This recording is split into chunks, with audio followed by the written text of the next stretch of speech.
Hola chicos, hoy les traigo los 10 casos más raros sin resolver. Shanina Isom. En 2009, Shanina Isom, de 28 años de edad, fue trasladada de urgencia a una sala de emergencia en Memphis, Tennessee, después de experimentar un ataque de asma. Los médicos de guardia la trataron con dosis de esteroides y la enviaron a casa. Poco después de esto, Shanina comenzó a experimentar una sensación de picazón que empeoraba a pesar del tratamiento médico.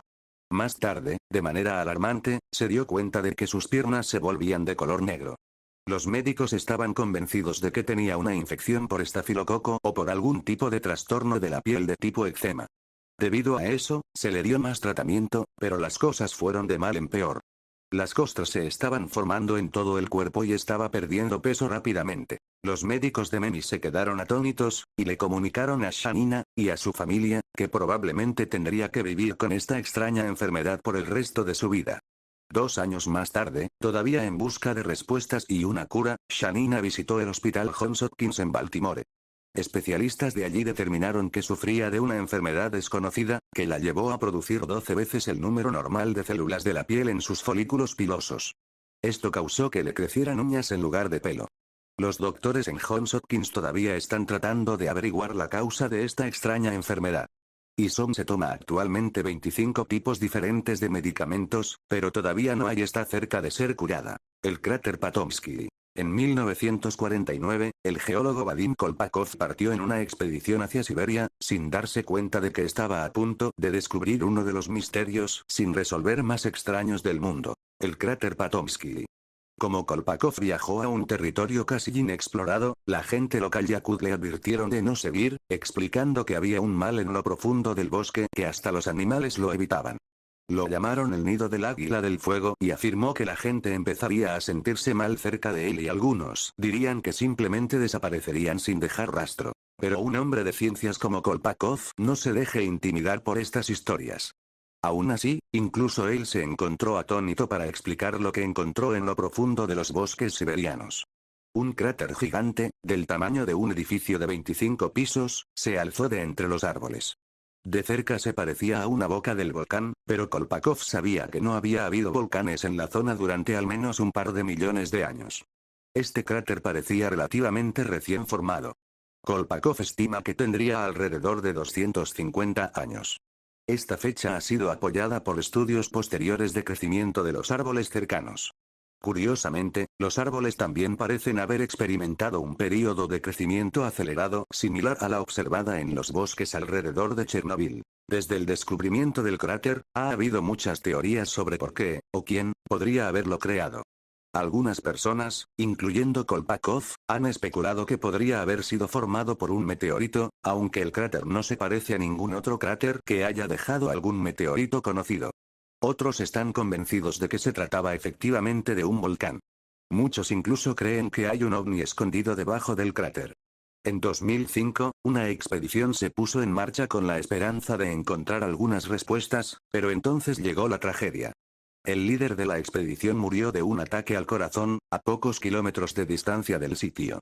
Los lugareños estaban convencidos de que el mal que irradia ese cráter fue el que lo llevó a la muerte. Las taulas de Menorca. Las taulas son megalitos antiguos que están en la isla española de Menorca, se parecen mucho al famoso Stonehenge.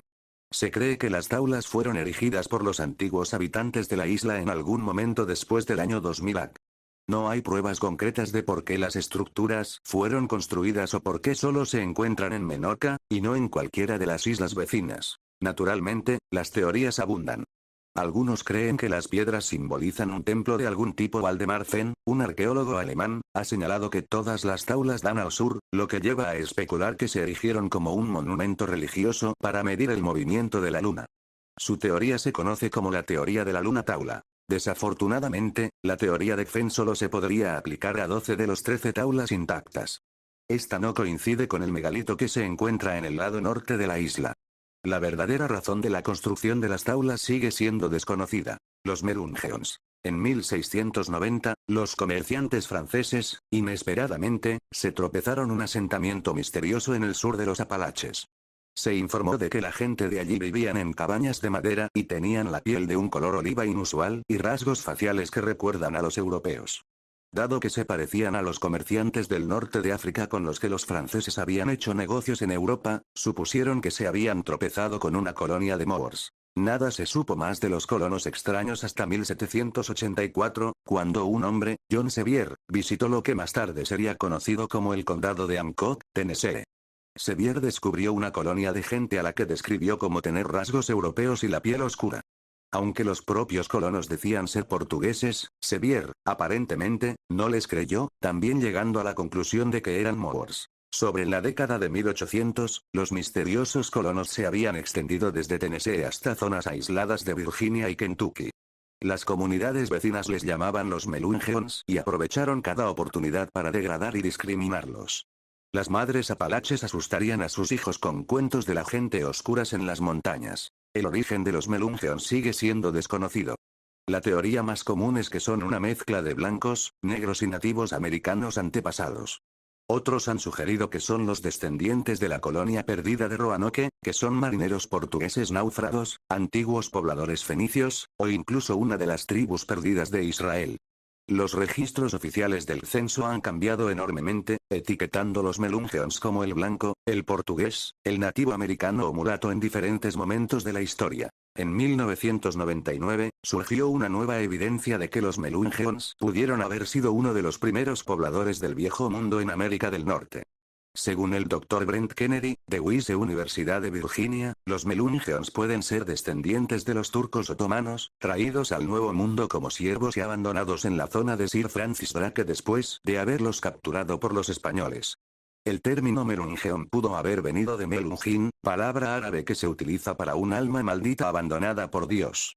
Dado que este es todavía solo una teoría, los orígenes del pueblo Melungeon siguen siendo un misterio. El bote de Bouvet Island. Bouvet Island ha sido descrito como uno de los lugares más aislados del planeta. La masa de tierra más cercana es la Antártida, y está a más de 1700 kilómetros, 1100 millas, al sur.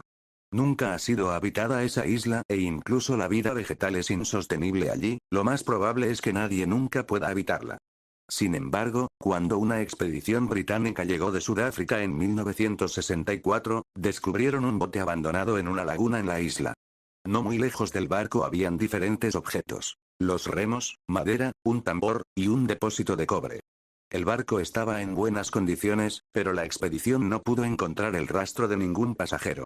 El barco no tenía marcas identificables en él y por lo tanto no se podía rastrear en cualquier empresa nacional o de envío. Aún más extraño, es que cuando otra expedición fue enviado a la isla Bouvet 2 años más tarde, el bote salvavidas se había desvanecido. Todos los demás objetos que se encontraban cerca de él también habían desaparecido. Hasta la fecha nadie sabe cómo llegó allí el barco o lo que pasó con la gente que estaba en ella. Las luces Sdalen. En 1997, Harald Dale estaba acampando con su familia en el valle de Sdalen, Noruega. Justo después de las 6, una noche, Harald salió a lavarse los dientes cuando notó algo extraño. 3 luces en una formación de triángulo estaban parpadeando en el cielo oscuro. Las luces solo flotaban allí, la intensidad de su brillo iba cambiando con cada parpadeo. Harald entró corriendo a llamar a sus hijos para que lo vieran. Unos minutos más tarde, las luces desaparecieron.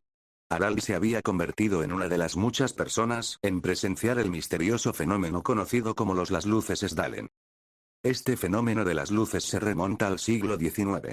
Han sido vistas brillar en diferentes colores, incluyendo azul, rojo y amarillo, y se han observado flotando a poca distancia por encima de la Tierra o cruzando el cielo a gran velocidad. Las luces eran particularmente activas durante la década de 1980, con un máximo de 20 informes de testigos presenciales cada semana. Los científicos han estado estudiando las luces durante años, pero aún tienen que llegar a una explicación ampliamente aceptada.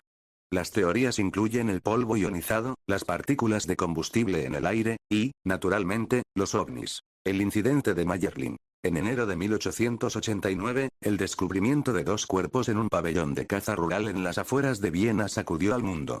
El archiduque de Austria-Hungría, el príncipe Rudolf, y su amante, la baronesa Marie Betschera, lado a lado yacían en una cabaña en el pueblo de Mayerling. Habían sido asesinados a tiros. El misterio que rodea su muerte comenzó cuando el padre del príncipe Rudolf, el emperador Francisco José, puso una orden para que la tragedia se encubriera.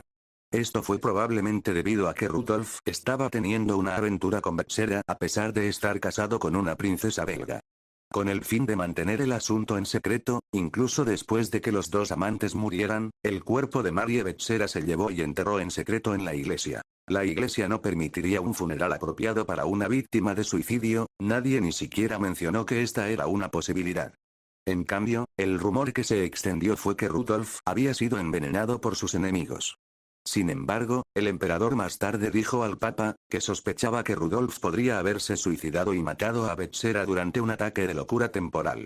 El Papa permitió que se hiciera un entierro católico. Solo después de que el emperador murió en 1916, los verdaderos detalles de las muertes de la pareja salieron a la luz. Para entonces, ya había muchos rumores extravagantes sobre el incidente. Más de 100 años después, la especulación no se ha detenido. Las teorías incluyen asesinato-suicidio, un asesinato por motivos políticos, o un encubrimiento de familiares, después de que Betsera disparara a Rudolf hasta la muerte después de una pelea de borrachos. Es probable que las dos únicas personas que sabían la verdad fueron las que murieron. La mansión Redpath. Otro misterio centenario es el ocurrido en 1901, el asesinato de Ada Maria Mills Redpath y su hijo, Clifford, en su lujosa mansión de Montreal. Ada era una viuda muy rica que sufría de artritis reumatoide. Su hijo, en cambio, era tan saludable como un caballo y estaba en el proceso de preparación para hacer el examen de la barra canadiense. Un periódico especula que Clifford no podía manejar el estrés del examen y mató a su madre antes de suicidarse. Otro periódico afirmó que la viuda Redpath sufría de insomnio severo, tanto que ella trató de quitarse la vida. Cuando su hijo intervino, fue disparado accidentalmente hasta la muerte por su propia madre. Lo raro, es que el forense escribió en su informe sobre el caso, los detalles cedidos por un médico que ni siquiera estaba en la escena del crimen. En dicha prueba, el informe concluyó que Clifford era un epiléptico y debía haber tenido un episodio de locura temporal el día que él y su madre murió. Aún más extraño es el hecho de que la policía nunca fue llamada a la mansión. La tragedia ocurrió un jueves por la noche y en menos de 48 horas se realizaron los entierros. En cuestión de semanas, la vida en el barrio reanudó su rutina habitual. Nadie mencionó los asesinatos nunca más. La mansión Redpath sigue siendo uno de los misterios más fascinantes en la historia de Canadá. Foo Fighters. El término Foo Fighters se aplicó a varios avistamientos de ovnis que se produjeron durante la Segunda Guerra Mundial. Durante la guerra, los pilotos de combate y las tripulaciones en los buques de guerra observaron luces extrañas en el cielo y objetos de plata que parecían discos. A finales de 1942, un piloto de la Real Fuerza Aérea estaba volando Hurricane, un avión de combate, sobre Francia, cuando se dio cuenta de dos extrañas luces volando hacia su avión. Supuso que era un trazador al fuego hasta que se dio cuenta de que las luces en realidad lo estaban siguiendo, repitiendo todos los movimientos que hacía mientras estaba en el aire. No importa lo mucho que lo intentara, el piloto no pudo evadir las luces. También notó que guardaban un espacio aún entre ellos mientras lo perseguían. Solo después de varios kilómetros desaparecieron de su vista. Este extraño incidente se produjo apenas 4 meses después de que los infantes de marina en las Islas Salomón dijeron haber visto una formación de más de 150 objetos de color plateado corriendo a través del cielo. Los marines observaron que los objetos hacían un ruido extraño y que no tenían colas o alas como los aviones. Toda mención de los avistamientos fue suprimida hasta que la guerra se acercaba a su fin. Los primeros informes no salieron en los periódicos hasta diciembre de 1944. El misterio del faro de Eilean Mor. En 1900, las únicas almas que viven en la isla escocesa de Eilean Mor eran 3 fareros. El día después de Navidad, una nave de abastecimiento llegó a la isla. Para sorpresa de la tripulación, los fareros no los estaban esperando en el pequeño muelle de la isla. Después de soplar el cuerno de la nave y lanzar una bengala, aún no había actividad en la isla. Un guardián del faro de reemplazo llamado Joseph Moore fue enviado finalmente a investigar. A medida que subía las estrechas escaleras que conducen al faro, Moore recordó haber sido golpeado con una sensación de temor sin nombre. Mientras se acercaba a la puerta, vio que estaba cerrada con llave. Pisando con cuidado en el interior, también se dio cuenta de que 2 de las 3 chaquetas impermeables que por lo general se mantienen en la sala, no estaban. Al llegar a la cocina, se encontró con los restos de una comida y una silla tirada en el suelo. El reloj de la cocina había dejado de funcionar, los fareros no estaban en ninguna parte. La investigación adicional reveló las inscripciones inquietantes en el registro del faro. La entrada del 12 de diciembre fue escrito por un guardián llamado Thomas Marshall. En ella, Marshall afirmó que la isla había sido golpeada por los vientos severos, peor que todo lo que había experimentado en su carrera. A pesar de que el faro fue lo suficientemente sólido como para sobrevivir a cualquier tormenta, Marshall escribió que el guardián principal, James Ducat, era muy tranquilo. El tercer guardia, William Cartur, era un marinero experimentado y un famoso peleador. La entrada del registro termina anotando que él había estado llorando. Footer registró que la tormenta continuaba rugiendo por unos días. Estando seguros en su faro, los tres hombres habían comenzado a rezar. La última anotación decía: la tormenta terminó, mar en calma. Dios está por encima de todo. Aunque el faro era visible desde la cercana isla de Lewis, ninguna tormenta fue informada en la Isle Moore durante los días señalados en la entrada de registro. Esto ha sido todo, chicos, espero que les haya gustado. En la descripción está mi Twitter. Adiós.